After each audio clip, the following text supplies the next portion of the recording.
Hello, family, and welcome to Dwell According to Knowledge, the talk show. I am your host and your coach, Trey. And our topic for today is going to be what makes a man.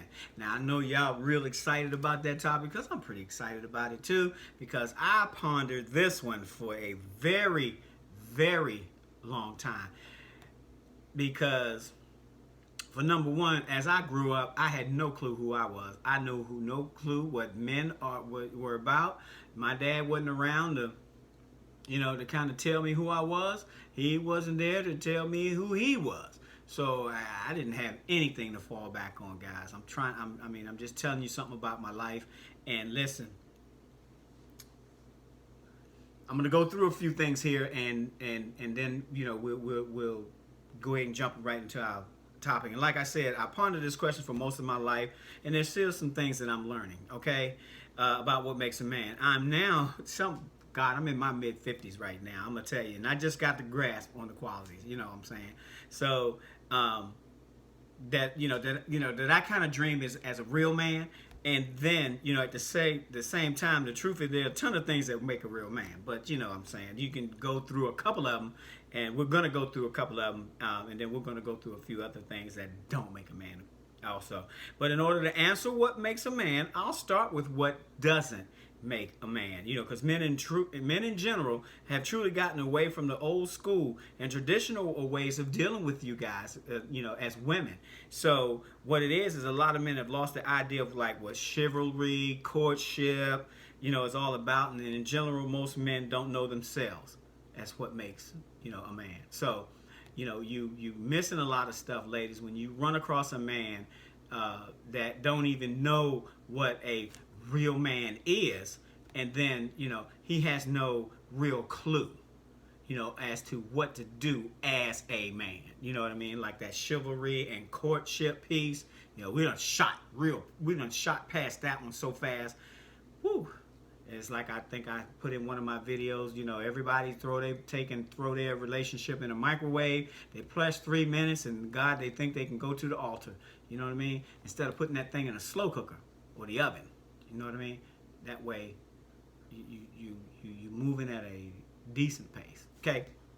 Now, here's some things that I believe that men's gotten in the way of understanding who they really are as men. Okay. So, one of the first things that does not make a man, and I may catch a little backlash behind this one, but what doesn't make a man is how many women that we've slept with. It doesn't. I think there was a guy, Wilt Chamberlain, bragging about he slept with over, what was that, 1 million women, something like that. But he was all bragging about it, and I'm going, And then I said, so what? But that's not what makes a man. I once had a spiritual dad who I was talking with one day about how busy, I was running around with a few women all at the same time, and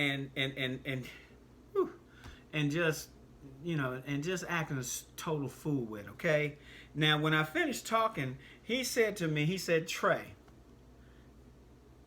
how many women you run around and act a fool with doesn't make you a man. It's how you deal with one woman that makes you a man. And see, I always thought that I had to, be with a bunch of women in order for my manhood to come up and stuff like that. And that was only because of the guys that I was hanging around with, the ones that were telling me, this is how you do this is how you do that, this is how you, get to the panties, this is how you do, and I'm listening to them, and I'm messed up the whole time. So I found that out. That was to be wrong. Number two, that the number two thing that doesn't make a man is the size of our package. Let me put it that way. And most men think a big package is what makes them a real man, and nothing can be further from the truth, especially for those of us that don't really know how to use it. And I say that because Um, when I was younger, I used to wonder what meant when they said to a woman, "Let me show you what a real man is like." And what they were referring to was their package. Okay, so we had to, I had to separate that thing, as I grew older, and understood that big packages ain't always it, because I've talked to many women after my seminars and after my workshops and after my coaching, and they tell me.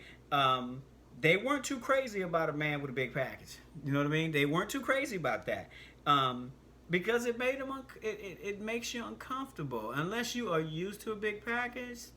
You know what I mean? Then it made them uncomfortable, and especially again if he don't know how to use it, because most men are only thinking about themselves, and so they be really trying to ram it all in there at one time and things like of that nature. And that's what the women be telling me, because they really don't know what they're doing.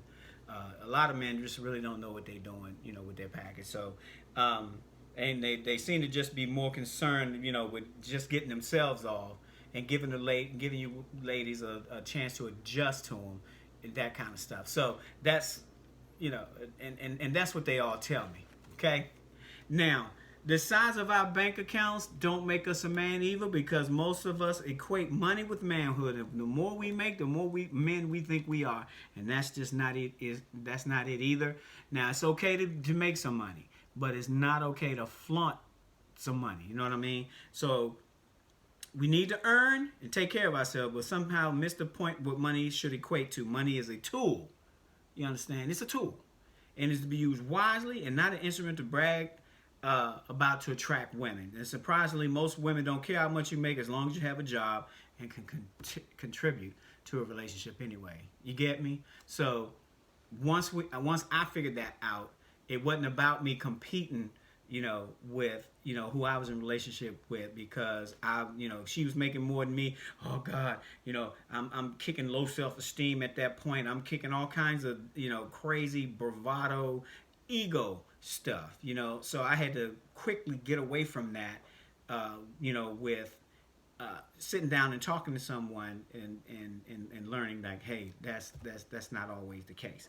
Now, the size of our intellect, again, here's where men equate intelligence to manhood, and we believe the smarter we are, the more we can outthink women, and that most women are dumb, and we've done that before, and I've done that with intellect before, with my intellect as well. Just saying and doing stuff that just wasn't right. Okay, so at that point, my intellect and men's intellect is not what makes me a man as well. So the size of our possessions is another thing that does not make a man. Men very often equate how much stuff they've accumulated to manhood. A big house, cars, boats, jewelry, clothes are just some of the things that we use to bolster our egos into thinking that we've arrived. But however, all these things pale in comparison to what it takes to being a real man. You know what I mean? So don't get me wrong. And I'm not saying that it's not nice to have nice things. It's just that you don't want to take and use nice things in a negative way. Okay, we shouldn't take them that way. Okay, and if you get a man that's doing all of this crappy stuff, then you may need to rethink who you dealing with. Okay, now I hope you got the picture of what a man is not. Now let's go over a couple of little traits that men are, and as you pick these things up as while you're talking to them, then you'll be good to go as far as like what makes a man. Okay, and I'm going to run through these like really quick.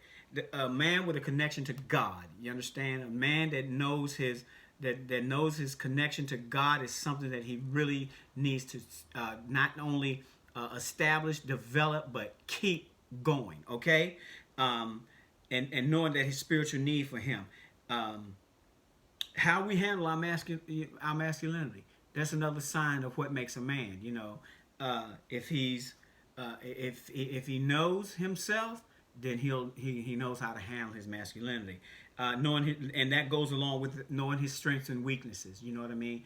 If you know you're weak in some area, instead of trying to just think you're strong in it, you're actually weak in it, and he makes himself look like a fool. Okay, maintaining good character, good grief, being consistent and committed to something. Once you say you're gonna do it. Having honesty and integrity. Whoop, that's one that really kind of gets a lot of men. So. And being aware of who he is, having self-awareness. Okay, that's the other part. He has to know himself from top to bottom, from inside and out. Okay, now, good grief, accepting responsibility also is what makes a man. Okay, leading properly. Not just going all off half-cocked, none of that other stuff. Having a heart for service, not treating people all rough and tough and all bent out of knucklehead stuff, and then handling conflict and controversy well. No matter what's going on, handle it with some tact, handle it with some, some cool, so to speak. All right, and being self-aware. I put that one up down on the bottom because and it was already up on top of the thing. But being self-aware, understanding, not just who yourself is, but taking the time to understand who people are, in general, and that, that everybody is not, on your level, and that is what makes a man. There are plenty of other things that make a man as well, but I just throwed out a few of them so that these are the things that you look for, in a man. When you're ready, you'll attract who you became. Okay, and we'll talk about that later. I hope you all got something from that.